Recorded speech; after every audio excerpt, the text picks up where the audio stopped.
B-Roll podcast with Taylor Jones. Today we have the one, the only Tuggle Mama. It's my mama, y'all. Say hi to everyone. Hi. Okay, so we are so excited to have her on the podcast. I love just hearing any insight from her. She has such good perspective on life. She's fun. She's like a kid at heart. I'm so excited to have her. But okay, so we'll just jump right into it. So you already know I'm going to ask you, what is one thing that has impacted you that could impact others? It could be a situation, a phrase that someone told you, or any scenario really that has just impacted you.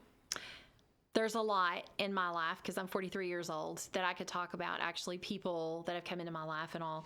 But honestly, for me, it was 3 years ago, being in a fatality car wreck. I say that because a beautiful lady had passed away from the wreck.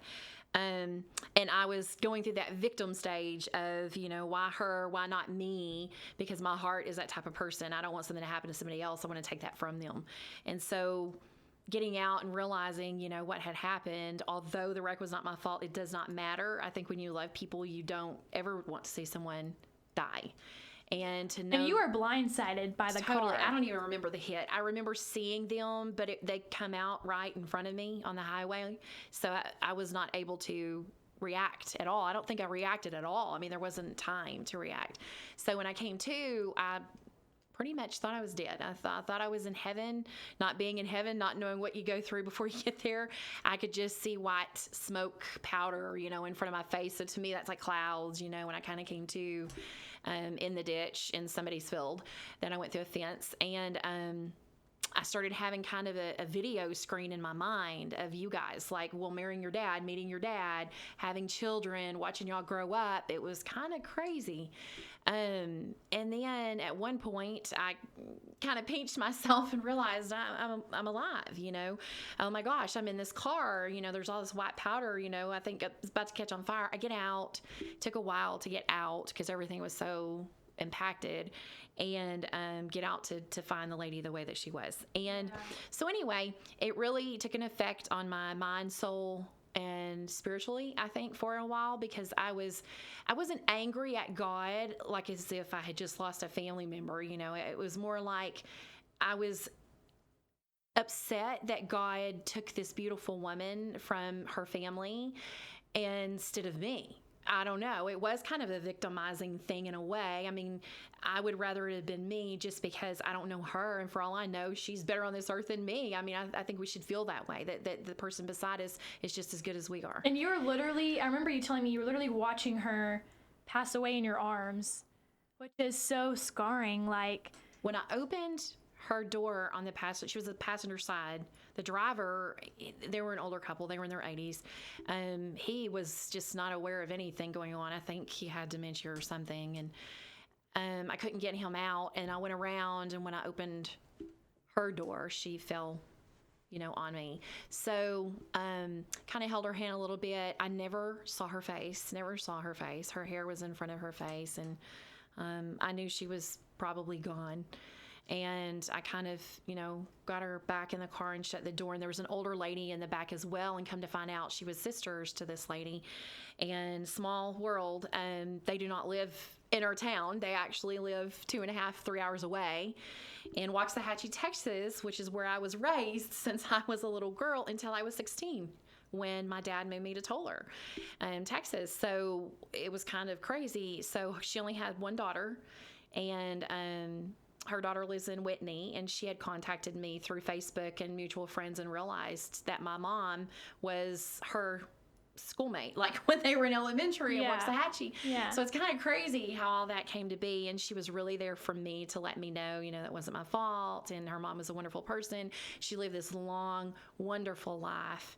And she was very, very, very good with God. Mm-hmm. And that really, maybe that's what I finally had my day. Closure, kind months of. later, a couple procedures and the kidneys, and then the rehab. And once I was better and got to work and everything, I remember not wanting to take Biloxi Road anymore, ever again in my life. And I've been taking that road since I was 16 to go home to Toller. And I decided, you can't do this forever. You can't teach your kids fear forever. And I've got to stop getting angry and going through depression, because that is a real thing when trauma happens in your life. Yeah. We don't think that we are, but we do. And depression makes you a victim. You're now a victim, you know what I mean? And instead of getting up and moving on like we should do, we go through, I think it was just part of stages or something, and blaming ourselves. Even if it's not our fault, you just blame yourself. And I finally took Polexi. This is months and months later when I was better and went to work. And I remember passing that spot, and I just automatically knew I needed to turn around. And I did. And I went back to that spot, and I sat there for a minute. I got out of the car. I walked around a little bit. There's a cross there for her. And I just kind of stood there. And of course, was sad thinking about, oh my gosh, I haven't taken this road in forever, now because of what happened. And it's like a light. And they say you could be sitting somewhere to eat dinner with somebody. You could be at a movie theater. You could be in your car. You could be at their gravesite. For me, it was stopping at that moment finally and facing the fact of what happened. And it was like literally God telling me, like literally, I remember going home and telling your dad, I'm telling you, God just said to me, the reason that it wasn't me and it was her is I was much younger, and she lived this full, beautiful life. She was a beautiful mother, grandmother, aunt. I mean, I heard a lot of her family members were finding me on Facebook and messaging me, and sweet people. So obviously a wonderful family. And she got the fulfillment of living through married and everything. And, So that was my moment, is to know that God is not done with me. Wow. God has work to do on me. I am still not That's a good perfectly message. spiritual like I think I am. I'm not. I don't think any of us are. And we constantly have to work on that. And I think we should work on that until we die. Yeah. And evidently she had a good, fulfilling life, and she was good with God. And he did his work on her. And that's why it had to be her and not me, is because he's still working on me. So God is not done with me. Wow. So That's good. I love how you said like God's not done with you, because I feel like a lot of people, like when things happen in their life, they're just automatically like, all right, well, God's done. Like I have no hope for him to love me anymore. I don't have any hope for just him to heal me. And like, that's not true. Like no matter what you go through, like your traumatic experience, like being your daughter, I witnessed all of the emotions through that, and like how hard that was for you, and like having to be there for you through all that, and having to watch you figure out for yourself that God's not done with you. And I think that's so like that could heal a bunch of people. Like no matter what, God's not done with you. He is there for you. And like I loved how you talked about kind of like a victim mentality, which you were a victim of that, but I think you let the mentality of that overtake your mindset of God's not done with you. And I think you transitioned from that like victim mentality, like, oh my gosh, this is awful, like how do I come back from this, to a blessed mentality. Yes. Like you were like, God's not done with me. I have so much to do in my life. I have so many fulfillments to do for his purpose and his will, and like he's the way and he's the life, and like I am made in his image. Like he is not done with me. I can do so many more things. So I think that's so powerful. And you can't do that forever. I mean, you have kids, you have a husband, you have family and friends, and yes, we say this about everything, and we think we're belittling our problem, but we're really not. To me, the human sense of it could be a whole lot worse. I could have been the one that was gone, and you guys are young and not have your mom, and a lot of people do go through that. So obviously, you've got to pull yourself out of that at some point to know something's worse happening to someone. Yeah. So it's time to wake up and live the life that you have while it's here. Yeah, I think that's so good. And like, I also wanted to touch on, like, if anyone gets anything out of this right now, it's God's not done with you. I just seriously love that she said that. That's such a powerful message. And I'm so glad you brought up that like moment that is so vulnerable for you to talk about. And I think that's so brave of you to be able to come on here. And I'm so glad you got to come on here and share that, because I know that's going to touch someone. Like no matter what experiences you go through, you are worthy and you are loved and you are strong and you are powerful, and God is for you. And I just love that. And I also wanted to talk about, one thing I love about you is that no matter who it is, you are so intentional with everyone. And that's like something that I feel like a trait that I possess from you, and I look up to you, and I want to be more like that. No matter what you give to other people, you are always there, and you give your heart and soul to everyone. You do that with your job. Like, she's a realtor. Carri at Keller Williams in Granbury, if you need a real estate agent, she is so good. But even in your job, like, you put your heart and soul into everything, and everyone feels special whenever you talk to them. Like, you just have that presence that you just make everyone feel so excited and like, oh my gosh, someone's like actually so happy to talk to me. And I feel like you bring that to the table every time you talk to someone. So like, why is that important to you to make everyone feel special and to be so intentional? Like, why is that important in your life? And like why is that important? No, I've always been that way. It's kind of funny. I really don't know. I feel like none of us know what anyone is going through because we all have this wonderful shield that we put in front of us to portray that, our character is this today, but it's really not. And a lot of times I've come to realize, because sometimes I think I'm the same way, one of those people that loves to portray that I am perfect today. I'm not perfect today, but like today's a perfect day and everything's good and I am like so you great, choose joy. but I'm actually emotional inside with something going on. And if this person beside me just knew that, they would probably be there for me and I could just let this go today, whatever that situation is.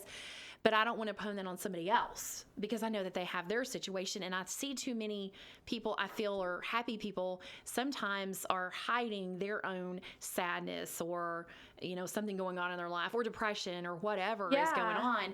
And I don't know. I watched a lot of people growing up hurt and no one say anything. Nobody knows what to do about it. Nobody knows how to fix it.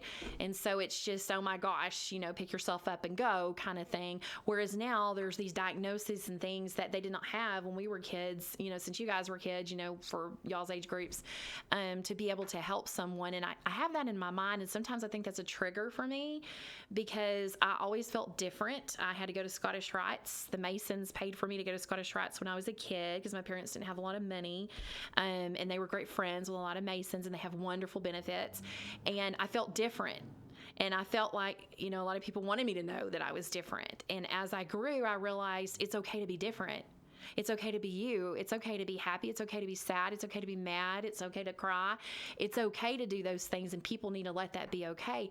But the reason I'm so intentional about my heart wanting to give to people and probably never learning a lesson, never learning a lesson and just continue to help them until it just starts to break you. And that's when you kind of have to walk away for a little bit and let God have them because we're not God. And we are on this earth thinking sometimes, I think, without the intention of that in our minds, we're trying to portray to be God. We're going to help them. We're going to heal them. We're going to fix this today, but we can't. Yeah. The best thing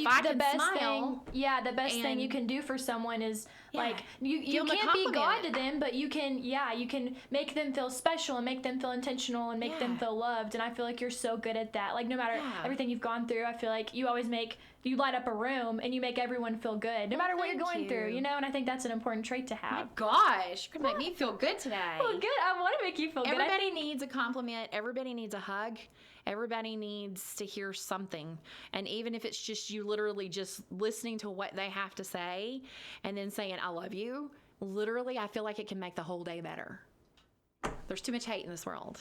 There really is. And too much judging and too much hate. Yeah. Oh, definitely. And that's why it's so good to be someone that makes someone feel loved. Like, I think that's so good, especially right now, like you're saying, there's so much hate and judgment going on in this world. So the best thing you can do is to love someone, make them feel special, and take your eyes off you and put your eyes on someone else and make them feel good. Just like how you're saying, you may be so upset about something that day, but you still put on this brave face and you make people feel good, And I love that about you. That's so good. You don't pour your problems on other people. I feel like you focus more on your prayers than your problems too. Thank so you. yeah, of course. But along with that, I know, because I definitely inherited that from you. I like to make everyone I come around feel special, and I don't want to, when someone comes to me, I'm like, oh my gosh, hi, I want to make them feel good and feel important, because that's what they are worthy, and so I definitely got that from you. But I know, it's challenging also to care too much, because you're so intentional, and sometimes you get too invested, and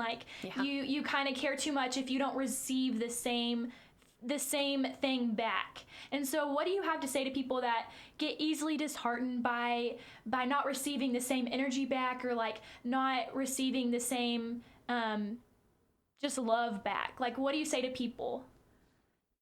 So basically you're saying if I'm giving that to somebody and they're not giving it back to me. Yeah, like what, how do you handle that? Like, how do you kind of overcome that challenge? I think when I was younger, I think that I used to get offended in a way, you know, like it really bothered me that, oh my gosh, you know, I mean, they don't want to give me a hug back. I mean, I'm hugging them, they're not going to, you know, they're not going to, you know, say something nice to me, like, how's your family doing or anything, you know. And then as I aged, I got to where I didn't care about that anymore. I only care about them in the moment, to know that maybe this is the only time, either in their life or this month or this year or ever, I don't know, that I have done something that maybe when I walk away, they'll remember. So when I don't get it back, I'm really good at killing people with kindness. And you know this. I like that. You know this. I'm really bad about killing people with kindness. I like how you worded that, killing them with kindness. If they're rude to me, I could easily just say something or be rude back. And I love to give a big smile and say something in all forward and honesty, but nice. Yeah. Hoping that maybe then I'll get a nice response. And if I don't, I don't. Yeah, and it's okay. I just walk away. I mean, it's, you know, it's I think that's the best response, to kind of be like, you know what? I know who calls me home at the end of the day, which is God. Yeah. And so, like, I don't really need to be disheartened by other people's, I guess, selfish reactions in a way. Like, if they're not giving you the same energy back, you know what? Just kill them with kindness and, like, move on and just pray for them and love them. That's pretty much all you can do. You can't hold that resentment. You can't hold any anger towards them. You just, because God gives forgiveness, he gives grace like an ocean. So go ahead and do that for someone else. Give them some grace and move on, you know, because you can't just build up. You can't, you shouldn't just be a kind person just because someone's kind to you. You should be a kind person because you're a kind person. And so I think that's a good message. Kill them with kindness, y'all. Words from the Carri Tuggle. Mama T. Okay, so also, I brought up real estate earlier, so my mom's a realtor. Like I said, Keller Williams, hit her up. But she... Is this a sales podcast? Oh, yeah, I'm advertising you right now. But she... It took her a long time to find a career she was passionate about and she wants to just give her heart and soul to. And you found that, and you are so good. She excels in real estate. She loves talking, which, I mean, if you know Mom, you know she loves talking. She loves talking. She loves just like showing up and being there for people and helping people get their life going. I think that's something you love, being able to watch maybe even just a young couple just kind of get their first house for them. Like you it's you their thrive. Biggest transaction of their life. Yeah, like you thrive in that. And so it took you a long time to get to that point. What do you say to people that kind of get discouraged because they feel like it's taking them so long to find their passion, and then they're kind of freaking out and they're like, oh my gosh, I'm never going to find a passion? What do you say to people about like how long it took you? Some advice to them on that. Well, where should we start? Oh my gosh. So when I was in high school, I thought that I was going to be a fashion designer. I loved clothes. I don't know what it was about clothes. You still do love clothes. I still do. And I actually can afford them now, you know, that I like, even clearance, red tag sales. But when I was younger, I couldn't really afford the things that I wanted ever. And so I worked a lot to try to get this skirt or these boots or something. But I loved sewing. I literally would get a piece of newspaper in my home ec class, and we did actually more than just, you know, a lot of people just do food and stuff in home ec. My teacher was a sewer, and she sewed clothes. So she was really cool. You know, she had these mannequins in there, and we could like sew. So I got to sew in dresses for people by laying them on newspaper and drawing out their body, and them telling me what they want, and then I just threw it together and sewed. So that's what you thought you were gonna do. Go be a fashion designer. With patterns, but I hated those patterns and the little sketch things and all. I hated it. I don't have patience for that. Yeah. And all those dresses are gone. I don't have one. My mom said she still remembers the red one though. So, but I don't know where it is. I thought I was gonna be a fashion designer, and then I was like, you know what? I love art. I was a good drawer, and my art teacher used to always tell me, you need to get a major in art. You need to be an architecture designer. She's really good at drawing Indians too. I know what it is about Indians. I know that's such a random thing to be good at, but she's so good at drawing Indians and like their feathered oh shoot, what are they called? Feathered hats? The chief, the whole chief's, You deal. know, their head things that with the feathers. She's good at drawing that. I feel so bad not I have knowing no what that's idea called. why I've been that way since I was like, I can't even remember. My mom used to just, when I go spend the night with her on a weekend or something, it's like, here's a piece of paper. I need you to draw another Indian for me to put on the fridge. I have no idea why I've always been that random. way. I really think that I was like Pocahontas, like Oh my in God. the life before. I don't know. It's crazy. But I love Indians. So anyway, I was going to be a fashion designer. Then I decided, no, I'm going to be an architect. I really love buildings. I love houses. I love stuff like that. I'm going to do that. Well, I fell in love when I was 18, found the man of my dreams, and completely opposite of what I thought I was looking for, but exactly what Daddy wanted me to bring home, of course. And I don't know. We just fell in love. We got married really quick. We started having kids. Which is my dad, by the way. Yes, her daddy. My daddy. Mr. Tuggle. So I don't know. But I used to do a thing with you kids. You probably remember I used to get Dad's cowboy hat, and I would put like all these different random things because I was a secretary for CPS. I was a secretary at DPS. Yes, like it took her forever to get to this point. I did things that I didn't really want to do, and it's not that I, didn't like CPS. I loved that. It was a very tugging at the heart, hard when you have young children yourself. Yeah, very that's difficult. hard. And I didn't have a degree to do the things that I wanted to do. That was hard. DPS, criminals, so completely different, world. I finally thought, I really got to do something that I want to do. I don't know. That you're passionate about. I've got to do something I'm passionate about. I had the tumors in my tube, and they didn't know, or my uterus, and they didn't know what was going on. And so we didn't know good or bad. So I needed surgery. So I had the surgery, and then finding out, oh my gosh, there were things that came up, and I could have let it just go. I need to do something I enjoy. Like, let's do something I enjoy, because you're still good. And so I always wanted to do real estate. I started realizing I love the staging, and I love home. I love interior design. I love houses. I would go on weekends. I'd take y'all when you were little and go on weekends.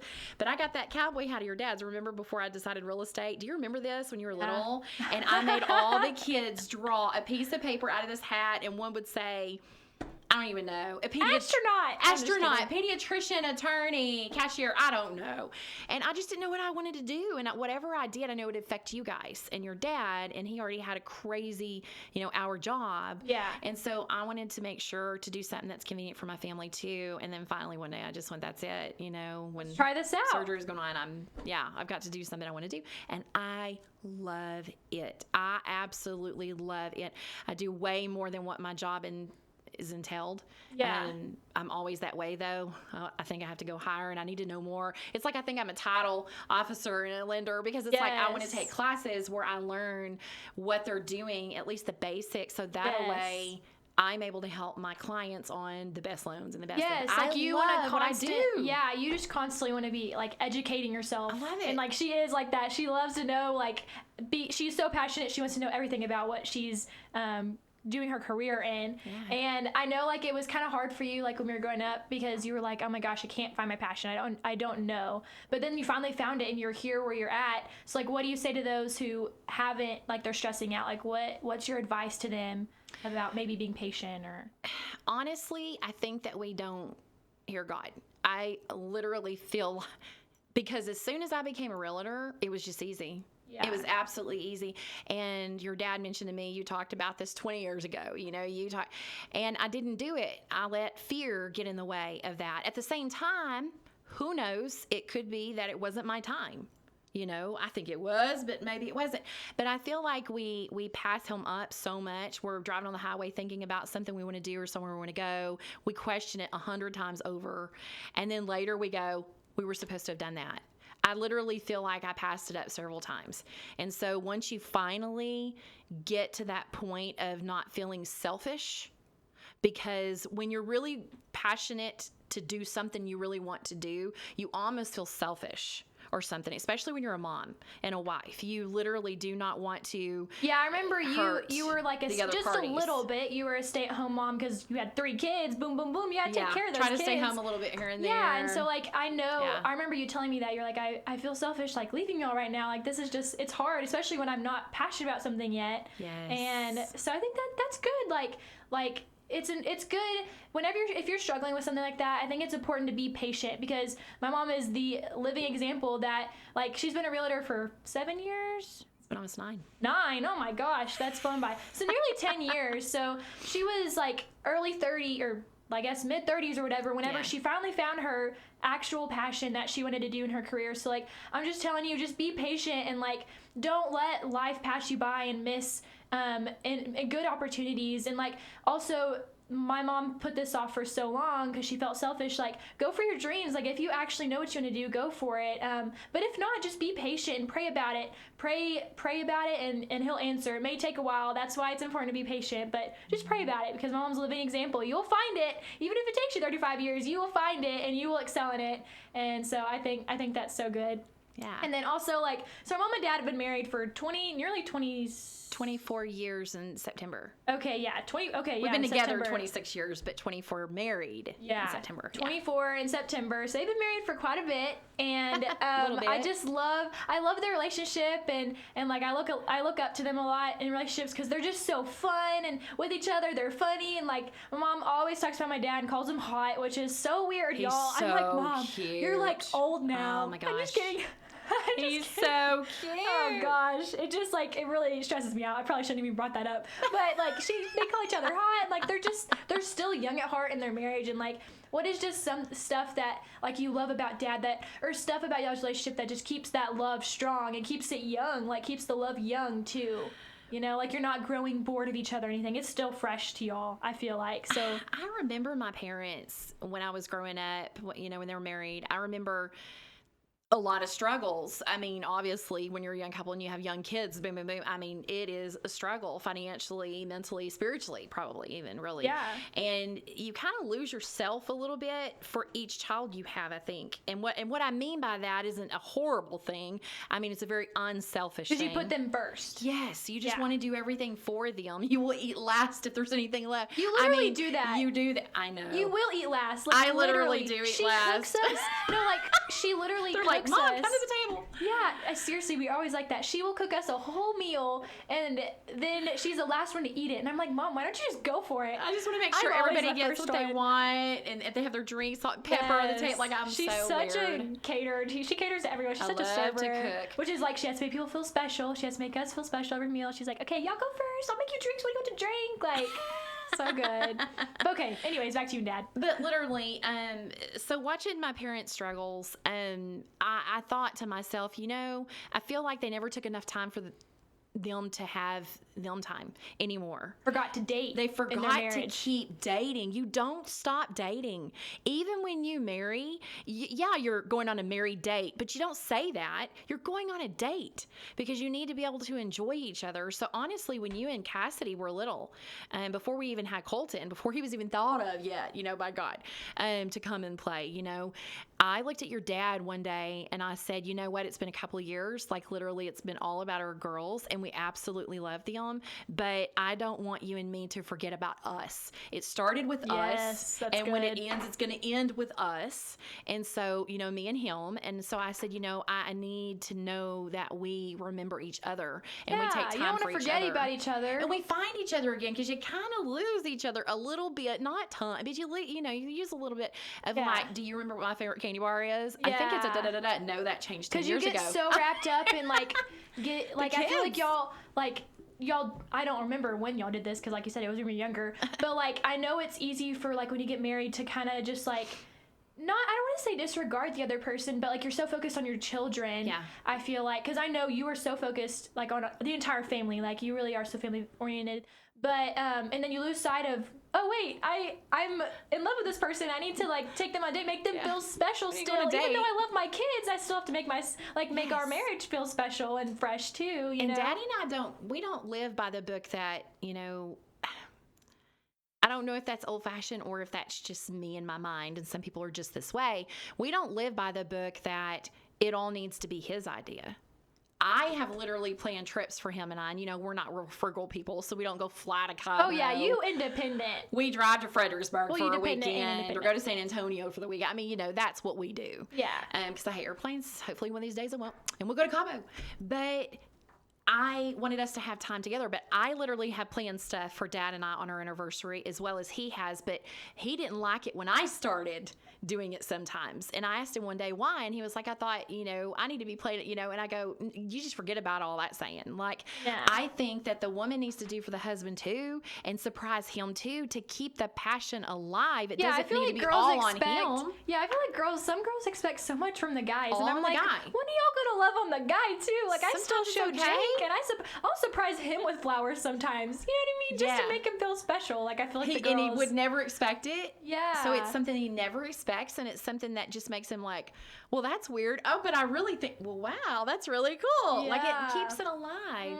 But your dad literally opened me up to a new life, honestly. And I think that should happen when you marry. He is more patient than me. Anyway, I'm not very patient. She's kind of the go, go, go, and he's more the let's slow down. I mean, he used to come home when y'all were little, and I would have the back of his truck, not his work truck because he was at work, but I would have the back of his truck full, remember, with the tent and everything in it to go camping for the weekend because he was off that weekend. And he would come home all tired and like, what's going on with the truck? We're going camping. You need to go take a shower and change clothes. I mean, I'm spontaneous. I can't be sitting around here thinking for years that we're going to go do anything because if we waited on him, it'd be 20 years. We got to do it. Oh my gosh. Like the Stillen fam, y'all. It's real. The struggle is real. We'll get that in 20 years. Nope, right now. But I'm very spontaneous, but your dad is a planner. Yeah. And that actually weighs us out good because he's a planner. He helps us. You know what I mean? And he's patient and he calms me down because I'm so hyper and exciting and whatever and drives him nuts probably. But he opened me up to my past and he made me face facts on things and kind of you need somebody like that to remind you that it's okay to have felt vulnerable or upset or something. And now guess what? Let it out and then be over it. Yeah. Try to move on and be over it and let's start a new life kind of thing. And he opened me up to that besides my papa doing that, with me. But your dad really did. And spiritually, big time. I thought I was good spiritually, and I realized dating your dad, he was actually better than me. And he held you accountable, kind of helped. Y'all both helped. I feel like y'all both helped each other grow. Like, I've seen y'all both grow so much. Like, as I've gotten older, y'all grow. I feel like y'all grow together every year in your relationship. And because y'all are growing in your relationship with God, too, that helps y'all's relationship grow. Because it's the triangle. I always think of the triangle. It's you, your partner, and God. And you better be going up. And if you're not going up to God, then you're going parallel. That's what I always say. Yep. Yes. Yep, but that's true. Also, like, how do y'all just, like, I don't know. I just feel like y'all have such good hearts. Like, y'all are not... I hate saying old. You're not old, but y'all are like older. Old. Y'all are like older, and so I'm 43 and he's 45. We're old, y'all. Yeah, but y'all still act like y'all's love is like so young, and I think that's a good sign, like, of a good relationship. If y'all still act like y'all's love is fresh, and like you're still loving him, like it's a fresh love, and you're still dating him, and you're still growing. Like, I feel like those are the biggest things I got out of what you just said. Like, I love all of those. I keep telling him that we are growing together, but we are not getting old together. And he's like, you're crazy. Oh my gosh. I don't want to tell myself that I'm getting older and therefore I can't do any of these things anymore.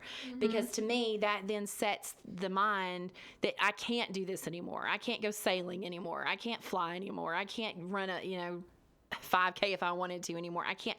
It's all mental, and I can't do that. Y'all may be growing older, but y'all still staying young. Yeah, I guess, and we joke we're growing older, but you could to say me it's growing. You may grow older together, but you also still have young hearts. Yes. I guess you could say. So we're still kid that's at heart. Good. Yes, my mom is such a kid at heart. Like, the more you get to know her, the more you realize that. What I got out of this is, like, God's not done with you, and I think that's so important. Such a good message to get out there. Yeah. And I hope everyone realizes, no matter how big or small your experiences are, that you feel less than because of them, just know that you are worthy and you are loved and God loves you and he's not done with you. And never question your life, because your life is precious. And always remember, like, God is the way, he's the truth, he's the life, and he gives you life. You're made in his image. He loves you so much. Never forget that he is not done with you. No, regardless of how low you feel, God is always there for you. So always realize, at your lowest, you still have God, no matter what, no matter who, no matter how alone you feel. Know God is there and he is present in your life. Absolutely. Absolutely. And you guys inspire me, you kids. seriously Aw. inspire me and Dad. Like, we feel like we are learning with y'all. Yes. I don't feel like we've just taught y'all things. I feel like y'all have taught us so much. Oh, I love that. Well, I just want to thank my mama for being on this podcast. I think so many people are going to be so impacted by this, and I just, like I said, I love talking to her. She's just a ball of sunshine and radiates a room, and she's so fun to talk about, or talk with, I guess. So thanks so much for Talk coming on about this too. I'm sure the podcast. kids do that. Yes. Oh gosh, I know. But yeah, so that's the end of the podcast. But thank y'all so much for listening, and thanks to my mom for being on. All right. It's a great time. Yes, ma'am. Thank y'all so much for listening to this podcast. It means so much to me, and I have so much fun making these. Don't forget to follow my Instagram at @TaylorNJones_, and subscribe to this podcast, Let's Be Real with Taylor Jones, so you can keep up with new and upcoming episodes. Thanks for listening.